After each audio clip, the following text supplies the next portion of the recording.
You mutinous dog.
Having now seen every Best Picture winner from the 1920s and the 1930s, I thought I'd rank them. This really was meant to just be a 1930s Best Picture ranking, but I figured as there was only one Best Picture from the 1920s, which is Wings, I'd just throw it in. I'd lump it in with the 30s because, yeah, let's face it, I couldn't do a 20s ranking because it's one film. So yeah, 11 movies that picked up the award for Best Picture, the Academy Award for Best Picture, throughout the 20s and the 30s. And I'm going to rank them here and now. So remember, these are movies not that were released in that period, but won in that period. So you won't see the likes of Gone with the Wind here. I know that film was released in 1939, but it didn't pick up Best Picture until the 1940 Academy Award ceremony. So there you go, that's how it works. Let's get into it. Number 11 is the Broadway Melody, which is a musical in which they essentially just sing the same song again and again, and it gets real old real fast. Bessie Love is really good in it. Unfortunately, she's underserved by some really bad writing that kind of pins her character into holes that I don't like her being in, and raises up other characters that really don't deserve to be raised up. Beyond that, it's just a really dull movie. Speaking of dull movies, we've got number 10, which is The Great Ziegfeld. This film was really boring. Now, production-wise, it is a cut above the Broadway Melody for sure. That almost 3-hour runtime and a story that just seemingly goes nowhere about the real life of this man Ziegfeld, who put on Broadway shows, theatre shows. It should be more interesting, and it just isn't. And they don't have the balls to commit to certain things that they set up, so there's certain relationships in his life that crumbled, and quite frankly, from what I can tell, because of his doing, and yet they want to just skip around it. They want the guy to come off looking clean, and the reason for that is that so many people involved in the making of this film knew the man in real life and had worked with the man in real life. So it all just feels like a little bit of a puff piece on a man that really wasn't quite as squeaky clean as this film makes it out. Number 9 is Cavalcade, the first of 2 Frank Lloyd movies to be on this list. This one is very episodic, which kind of works against it, I feel. You just feel like you're watching a ton of vignettes. It's a snapshot of life at both ends of the spectrum, the poor and the rich. These 2 families, essentially, upstairs, downstairs, as they kind of go through war, go through the era of the Titanic and all that kind of stuff. And yeah, it's basically Downton Abbey before Downton Abbey. The strongest aspect of it is Lloyd's direction. The way he moves the camera at times is quite striking. Like, I literally noticed that, oh, he's doing stuff here that other directors weren't quite doing at this time. So, I respected that, but it felt a bit preachy. It is a good film in the sense that it's well made, but I'm not ever going to watch it again. Number 8 is The Life of Emile Zola. Doesn't get off to a good start because it kind of languishes in all this stuff that we don't really need to see.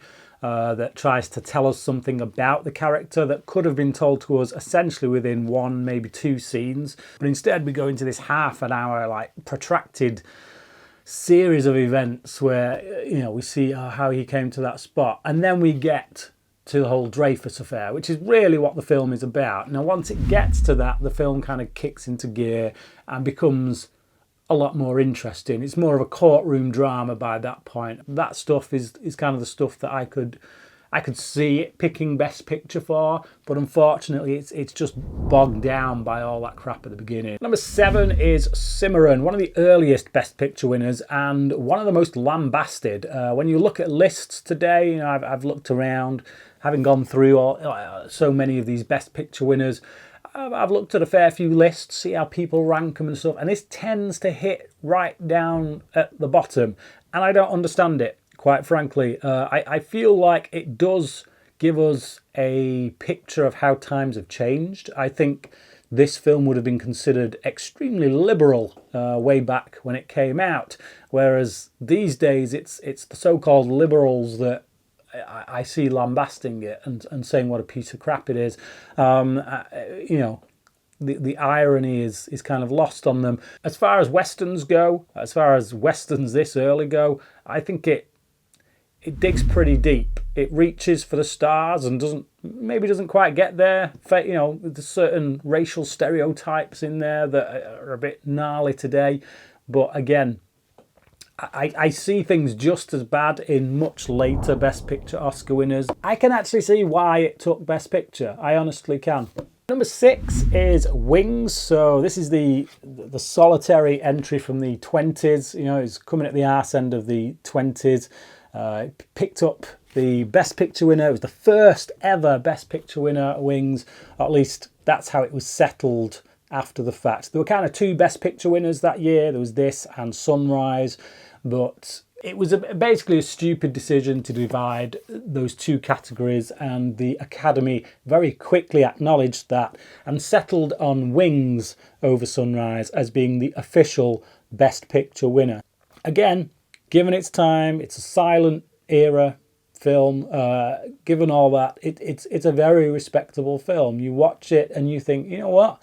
They're doing things there that I'm surprised they were able to get away with. I'm surprised they were able to do without, the modern day graces of CGI and things like that. So it is a very well accomplished film, given what they're going for. The performances are, they're silent era performances, so they're very large. They're so large that sometimes they grate on the nerves. I know that will offend a lot of people who love the silent era, but that's just the way it is for me.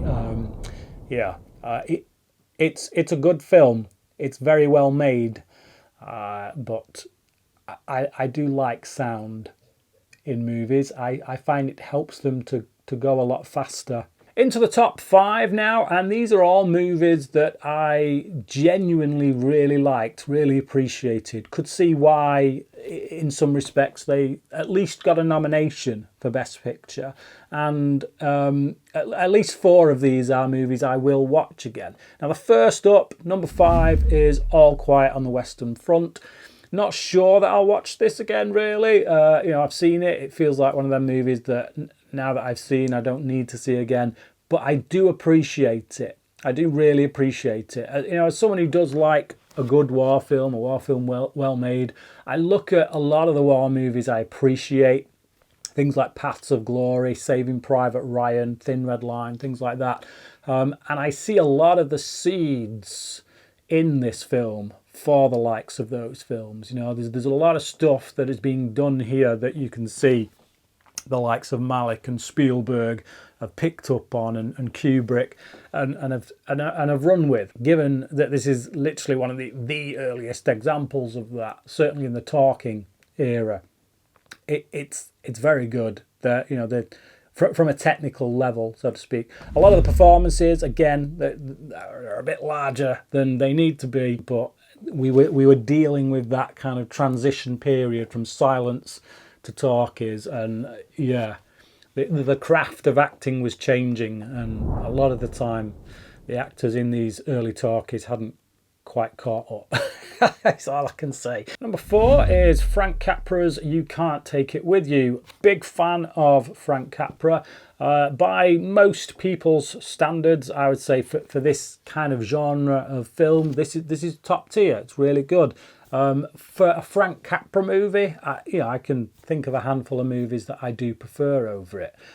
That being said, I haven't seen a right lot of movies from this year. So even though in my review I said it probably isn't deserving of Best Picture, I do have to go back on that by saying, given that I've only seen 2 movies from that year and it is my favourite, that kind of renders that statement a bit moot. It's a really charming ride. It's got all the kind of Capra-esque qualities that I like, that endear me to Capra's filmmaking.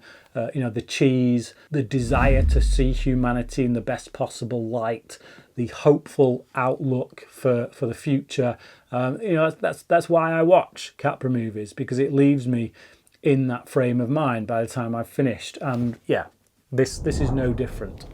Like I say, I can just think of a few that I prefer. And number 3 is Grand Hotel, a film that I wasn't really looking forward to watching, mostly because it wasn't particularly enticing. It looked a bit dull. Oh great, it's a load of people in a hotel. Now for the first 25 minutes or so, it took some kind of getting used to. I had to kind of stay alert to stay invested. But that kind of work in those 25 minutes really paid off, because once things really start getting going and the film takes a bit of a dark turn, and you realise there's a lot more going on here than you might expect. This is actually quite a dark, dramatic film. It's a very kind of snapshot microcosm of humanity within this hotel. It's like a world within the world, and there's all sorts of stuff going on. Surprising. That's the word I would use most, is surprising. I got more than I bargained for. And number 2 is another Frank Capra movie. It Happened One Night. First movie to pick up the top 5 awards at the Academy Awards. Deservedly so, I would say. It's really fun. It's really breezy. It's a proper feel-good movie. It's got 2 great central performances that just have amazing chemistry throughout. When you think of double acts on screen